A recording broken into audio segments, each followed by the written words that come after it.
நடிகர் நெப்போலியன் அவர்களோட வீட்டுக்கு திவினேஷ் அவர்கள் பாட போயிருக்காரு. அங்க நெப்போலியன் அவர்கள் திவினேஷை பத்தியும், சரிகமபா நிகழ்ச்சியோட இந்த ஒரு சீசனை பத்தியும், மேலும் அபிஷேகா குறித்தும் ஏகப்பட்ட விஷயங்கள் கேட்டு தெரிஞ்சிருக்காரு.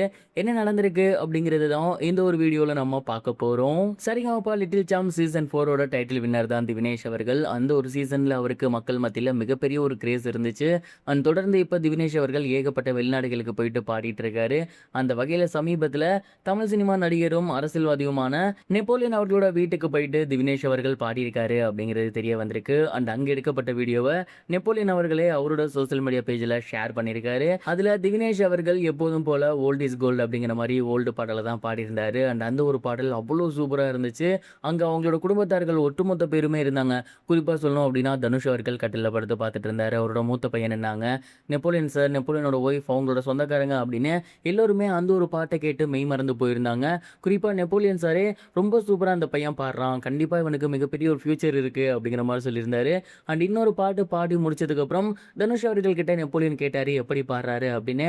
அவருமே சைகையில ரொம்ப சூப்பரா பாடுறாரு அப்படிங்கிற மாதிரி சொல்லியிருந்தாரு. தொடர்ந்து திவினேஷ் அவர்கள் முன்னிலையில் ஏகப்பட்ட பாடல்களை பாடி காட்டியிருக்காரு. எல்லா பாடல்களுமே அவங்களுக்கு ரொம்ப ரொம்ப பிடிச்சிருந்திருக்கு. குறிப்பா தினேஷ் அவர்களை கட்டி பிடிச்சி முத்தம் கொடுத்து நெப்போலியன் அவர்கள் தன்னோட ஹாப்பினஸை விளக்கியிருக்காரு. மேலும் என் பையனுக்கு சரிகமபா நிகழ்ச்சி அப்படின்னா ரொம்பவே பிடிக்கும். உங்கள் சீசன்லாம் தொடர்ந்து பார்த்துருக்காரு. இந்த ஒரு சீசனுமே அவர் தொடர்ந்து பார்த்து வந்துட்டு இருக்காரு. யார் ஃபைனலில் ஜெயிக்க போகிறா அப்படின்னு நான் ரொம்பவே ஆவலாக இருக்கேன் அப்படிங்கிற மாதிரியும் கேட்டிருக்காரு. மேலும் இந்த சீசனில் உங்களை மாதிரியே சூப்பராக பாடக்கூடிய பொண்ணு தான் அபிஷேகா. அவங்களையும் எங்கள் ஃபேமிலியில் எல்லாருக்கும் ரொம்பவே பிடிக்கும். கண்டிப்பாக அபிஷேகா ஜெயிக்கணும் அப்படிங்கிற மாதிரி தான் நாங்கள் எல்லாருமே நினச்சிக்கிட்டு இருக்கோம். ஒருவேளை அது நடக்கலனாலுமே அபிஷேகாவுக்கு கண்டிப்பாக நான் ஏதாவது ஹெல்ப் பண்ணுவேன் அப்படிங்கிற மாதிரியும் சொல்லியிருக்காராமா. அபிஷேகா அவர்கள் கிராமப்புற பின்னணியை சேர்ந்தவங்க. நெப்போலியன் சாருமே அந்த மாதிரி இருந்து கஷ்டப்பட்டு வளர்ந்து தான் இன்னைக்கு இவ்வளோ பெரிய ஒரு சொத்துக்கு ஓனர் ஆகியிருக்காரு. அதனால தான் அவருமே அந்த பொண்ணுக்கு ஏதாவது ஹெல்ப் பண்ணணும் அப்படிங்கிற மாதிரி சொல்லியிருந்திருக்காரு. இந்த ஒரு ஃபினாலே முடிஞ்சதுக்கப்புறம் சொல்கிறதுக்குள்ள கண்டிப்பாக அபிஷேகா அவர்களையுமே அவர் அங்கே கூட்டிகிட்டு போயிட்டு அவங்க வீட்டில் எல்லாரும் முன்னாடியும் பாட வைக்கலாம். அதற்கான ஏற்பாடுகள் நடந்தாலும் அது ஆச்சரியத்துக்கு இல்லை. ஏன்னா நெப்போலியன் சாருக்கு அவரோட பையனை ரொம்ப ரொம்ப பிடிக்கும். அவருக்கு ஒரு விஷயம் பிடிச்சிச்சு அப்படின்னா கண்டிப்பாக அவருக்காக நெப்போலியன் சார் என்ன வேணா பண்ணுவார். அபிஷேகாவை அவங்க ஃபேமிலி மொத்தம் பிடிக்கும் அப்படிங்கும் போது கண்டிப்பாக அவங்கள அவங்க ஊருக்கு கூட்டி போயிட்டு பாட வைக்கிறதுக்கு எந்த ஒரு ஆச்சரியமும் இருக்காது அப்படின்னு தான் சொல்லணும். இப்போதைக்கு எல்லாரோட பார்வையுமே ஒரே ஒரு விஷயத்தின் மேலே தான் இருக்கு.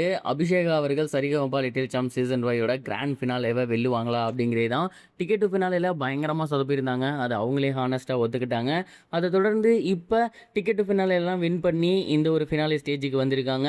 ஒட்டுமொத்த மக்களின் எதிர்பார்ப்பாக அபிஷேகா அவர்கள் தான் இருக்காங்க. அபிஷேகா இந்த ஒரு சீசனை வின் பண்ணுவாங்களா, மக்கள் மத்தியில் இருக்கக்கூடிய அந்த ஒரு ஹைப்பை ஹோல்ட் பண்ணி வைப்பாங்களா அப்படிங்கிறத பொறுத்து தான் பார்க்கணும். நீங்கள் என்ன நினைக்கிறீங்க? உங்களோட தாட் என்ன? மறக்காமல் கமெண்ட் பாக்ஸில் ஷேர் பண்ணுங்கள். இது வரைக்கும் கனெக்டிங் டிவிக்கு சப்ஸ்கிரைப் பண்ணனா மறக்காமல் சப்ஸ்கிரைப் பண்ணிக்கங்க. உடனடி அப்டேட்ஸ் பெறுவதற்கு நோட்டிஃபிகேஷன் பெல்லையும் கிளிக் பண்ணிக்கங்க.